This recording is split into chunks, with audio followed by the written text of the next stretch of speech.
Hi, my name is Dr. McCrowell. I want to talk about where your back pain potentially is coming from and why sometimes just where your pain is isn't exactly where that actual source of the pain is. And it could be referring from somewhere. So a lot of times when we look at someone's back pain, or a lot of times people will say, oh, I have pain down here. There's a very popular spot. It's called the forends area. And what that is kind of this spot right here. And we call it like a watershed area. Kind of think of it like the Chesapeake Bay, where if something's dirty in the Chesapeake Bay, I don't know if it's coming like from the Rappahannock or the York River or James River. I don't know the names of all the rivers, but I know there's a lot of things that kind of dump into the Chesapeake Bay. So it doesn't necessarily mean like just because it's there, it's actually coming from there.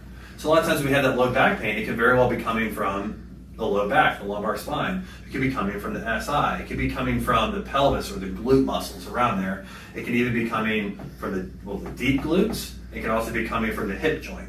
So there's a lot of things that can refer and converge into the low back. And it's really important to understand that when you have back pain, or you have pain near your SI joint, or if you have pain, sometimes we call it piriformis syndrome or sciatica, that doesn't necessarily mean your pain is that point. So just because my pain is near my sciatic nerve does not mean I have sciatica. It can be very much several different tissue structures can involve to that area. So just like if someone had to find something in the Chesapeake Bay, we need to figure out where that's coming from, the actual source from it.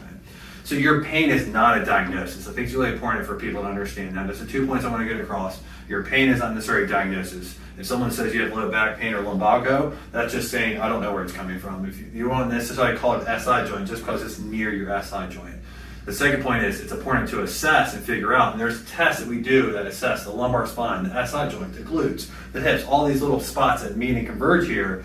There's individual tests to help us rule in and rule out the specificity of your pain actually coming from that source, instead of just saying where the location of your pain is your diagnosis.